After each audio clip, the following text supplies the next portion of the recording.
Paging Dr. Gary C. Please proceed to the geriatrics department. Emergency! Emergency! Paging Dr. C. Emergency! Emergency! Ay, kumusta po kayong lahat? Si Dr. Gary C. po ito at nanonood po kayo ng Gabay sa Kalusugan. Ang ating pag-uusapan ay yung isang sakit na hindi pangkaraniwan na tinamaan ng sikat na singer na si Miss Celine Dion. At pag-uusapan natin ngayon yung causes, yung symptoms at yung treatment. Bakit siya nagkaroon? Anong pwedeng iba pang maramdaman? At ano yung kadalasang gamutan para sa ganitong sakit? Kaya natin pinag-uusapan to dahil siguro kung hindi naman si Miss Celine Dion, hindi kayo interesado. Ganun talaga Usually, pag di naman natin sakit, di tayo interesado. Pero pag yung idol natin o isang kilalang tao nagkaroon ng hindi familiar na sakit, parang, ano yun? Bakit nagkaganon? Bakit siya pumayat? Bakit hindi na siya kumakanta? Di ba? Just recently, napanood ko po yung documentary na lumabas sa Prime. Ang title I Am Celine Dion. At humanga talaga ako dun sa ganda ng boses ni Miss Celine Dion. No? Yung, ano ba yung kanta niya? Yung sikat na sikat. When I was young, I never needed anyone, and making love was just for fun. Those days are gone. All by myself, don't wanna be all by myself anymore. Okay ba? Okay, palakpakan naman. Palakpakan. Uy, salamat. Nakipagbiro lang ako. Mamaya may mga bashing na naman dyan. Huwag kang kumantang pangit ng boses mo. Buisit ka. Sarili ko na nga channel, di mo pa ako pakakantahin. Ikaw talaga. Oy, biro lang. Anyway, doon sa documentary, pinakita nga na si Miss Celine Dion sa edad na 55, gusto niya talagang bumalik sa pagkakanta habang siya ay lumalaban dito sa sakit na stiff person syndrome. At during the video, habang nagbibideo, bigla siyang inatake. Kung saan bigla siyang nagkaroon ng spasm. Hindi lang ng isang lugar sa kanyang katawan, kundi buong muscle. So nandiyan na sa muka, sa braso, sa likod, binti, kamay. At kawawa, naiiyak siya sa sakit. Yung ginawa ng kanyang mga caregiver, binigyan siya kagad ng injectable na pampakalma. At nung hindi makita yung improvement, siya ay binigyan ng inhaler. Ito yung mga gamot na malakas na sedative, muscle relaxant, at after a few minutes, nakarecover. So pag-usapan natin itong stiff person syndrome. Ano ba itong SPS? Meron pong 7 bagay na mahalaga lang na malaman nyo. Yung pinaka-basic na dapat alam natin. No?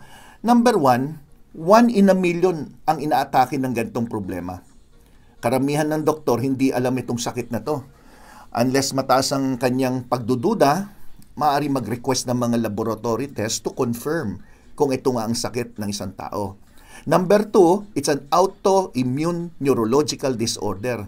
Pag sinabing autoimmune, parang autoimmune disorder, halos kapareho sa mga sakit ni Miss Chris Aquino, na may mga ginagawa yung katawan niya laban sa sarili niyang katawan. Dito, ang inaatake ay yung tinatawag na nervous system. May kinalaman sa brain saka sa mga nerve. Yan. Number 2, mga taong may SPS ay nagkakaroon ng napakatinding paninigas ng mga kalamnan. Violenting, matigas na masakit. Talagang nagje-jerk ka talaga sa sakit, nagagalaw-galaw ka sa sobrang sakit, na nawala yung balanse nyo o yung tinatawag na gait problem. So paglalakad, pwede kang mahulog at pwede ka rin ma-fracture. Yung fracture hindi lang sa pagkahulog, kundi fracture dahil sa sobrang biglang spasm ng muscle o pagtigas ang nag-cause ng fracture. Number 4, startle. Ibig sabihin, nagugulat. People with SPS or stiff person syndrome ay nagkakaroon ng exaggerated na pagkagulat in response sa mga trigger na pwedeng magkaroon ka ng stiffness and spasm. So, yung matinding nagulat ka lang is, di ba tayo, pag nagulat tayo, nagkakaroon ng parang muscle nyo, naninigas. Pero ito, exaggerated yung pagtigas or pagpulikat ng muscle. Number 5, not only does the stiffness affect one area, So, maraming area sa buong katawan nyo na apektuhan at hindi lang yon. Pwede magkaroon ka ng problema sa balanse, pwede magkaroon ng type 1 diabetes, vitiligo, thyroid disease at marami pang ibang sakit na associated dito sa stiff person syndrome. Number 6, ang stiff person syndrome ay ginagamot sa pamamagitan ng immunotherapy and muscle relaxant. Some patient may be cured, but usually, ang term na ginagamit nila sa cure ay control. But most have chronic illness. Ibig sabihin, habang buhay, matagalan, dala mo na yung sakit na yan. And number 7, because of its rarity, napakabihira po ng ganitong kondisyon o ganitong sakit, kukunti lang o limited lang ang mga studies na ginawa para dito at medyo underfunded, hindi binibigyan ng matinding suporta para mag-research o magkaroon ng mga support group o resources. Yan ang problema. Ngayon, ano ho nangyayari sa isang tao mo na? Anong inside the body? Ano nangyayari pag meron kang stiff person syndrome? Ito po. This is a rare autoimmune movement disorder that results dahil sa reduced inhibition, may chemical na dapat nakokontrol yung ating mga paggalaw. Dahil sa hindi nagkaroon na itong chemical na to na kumokontrol, nagiging hyper-excited yung ating mga muscle, mga motor, kaya galaw tayo ng galaw. At yun ang nagkukos ng spasm. This leads to muscle stiffness, spasm, increase yung pagkagulat nyo, yung response nyo sa gulat, maski na yung mga unexpected stimuli, mga malit na bagay lang, pero yung gulat nyo exaggerated, parang, uy, OA naman yung pagkagulat mo, dahil yung nagulat siya, biglang nagnigas na yung buong katawan at nagkaroon ng spasm. So ano yung mga symptoms? Ano yung mga pwedeng maramdaman ng isang tao na may ganitong uri ng problema? So symptoms of stiff person syndrome are the following. Psychological, nagkakaroon sila ng generalized anxiety disorder. Hindi mapakali, nagiging depressed, sobrang lungkot, nagkakaroon ng mga specific phobias o takot. Muscular rigidity, yung taut facial expression, parang matigas ang mga muscle, tightness of the muscle, difficulty of breathing, yung muscle niya sa chest, ayun ang pinaka-naapektuhan. Stiffness in the muscle of the trunk, so ibig sabihin yung inyong katawan mismo nagkakaroon ng muscle spasm sa may abdominal area, sa may bandang tiyan, at lumbar muscle sa inyong buto sa likod, causing characteristic hyperlordosis, para kang buntis, yung nakaliyad yung tiyan nyo, parang ganon. Ano pa nangyayari sa lower extremity? Sa mga muscle nyo, nagkakaroon ng muscular spasm, intermittent, painful spasm. Pag sinabing intermittent, mamaya wala. Maya-maya, biglang meron. So, wala, meron na painful spasm. Usually, yan ay sa may bandang hita o binte. Pwede magkaroon ng fracture ng mga buto or joint dislocation dahil nga sa matinding spasm.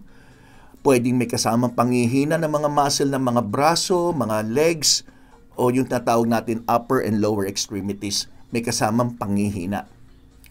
Ngayon, ang stiff person syndrome is a rare autoimmune disorder or a neurological disorder. So, yung muscle stiffness, saka painful spasm o masakit na pamumulikat, yan yung hindi nawawala sa isang tao may ganitong uri ng sakit. Unfortunately, palala ng palala over time. Kinalaunan, mas lumalala. Some people experience the symptoms such as pag naglalakad ka parang walang balance, parang kang tutumba, nagdo-double vision at slurred ang inyong pagsasalita, parang nabubulol. Though the cause of stiffness ng isang tao ay kadalasan autoimmune reaction. So may kinalaman sa autoimmune. Yung mismong specific cause, hanggang ngayon sasabihin unknown, pero autoimmune reaction ito. Specifically, the immune system seems to attack a protein called glutamic acid decarboxylase or GAD. So, ibig sabihin yung ating immune system, inaatake itong isang uri ng protina na importante para sa ang muscle natin ay ma-relax. So, this one which helps make a substance called gamma-aminobutyric acid. So, tandaan nyo, pag pinag-usapan natin itong SPS, ang pinag-uusapan natin ay yung pag-atake ng ating katawan sa isang protina na tinatawag na GAD, okay? Glutamic acid decarboxylase, na importante para gumawa ng GABA or gamma amino butyric acid. Kaya ko sinasabi, para lang sa paliwanag sa inyo, para naintindihan nyo, ano ba nangyayari? Ito po yung nangyayari. So ano ba yung GABA na yan? It's a neurotransmitter. Kumbaga, yan ang transformer. So, hindi yung mabuksan yung appliances kung wala yung transformer, di ba? So, ito. So, yung gamma amino butyric acid or GABA, neurotransmitter, chemical messenger ng ating brain. Yan ang nagpapaslow down ng ating brain by blocking the specific signals sa ating central nervous system. Ang GABA ay kilalang nagbibigay ng pampakalma. So, kung nawala yan dahil meron kang bagay na sumisira sa katawan mo at yun ay sarili mong gawa at sinisira mo itong GABA, edi wala talagang magpapakalma. It's thought to play a major role in controlling nerve cell hyperactivity associated with anxiety, stress, and fear. So pag mababa itong GABA, ang nangyayari, madali ka rin magkaroon ng anxiety, stress, and fear. Hindi lang yung paninigas ng mga kalamnan.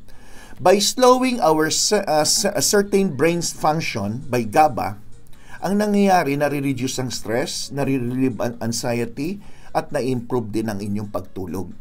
So, maraming nagagawa yung GABA na yan. The spasm can either impact your entire body or just a specific area.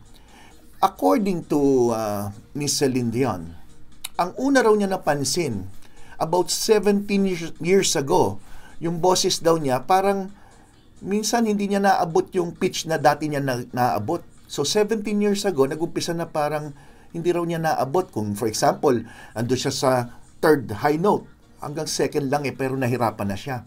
Na dati daw hindi. So, unti-unti daw. Tapos, madali na siya mapagod. Nagre-rehearse lang siya. Biglang parang nawawala na siya ng boses. Yun ang sabi niya. So, papahinga lang daw, nagiging okay.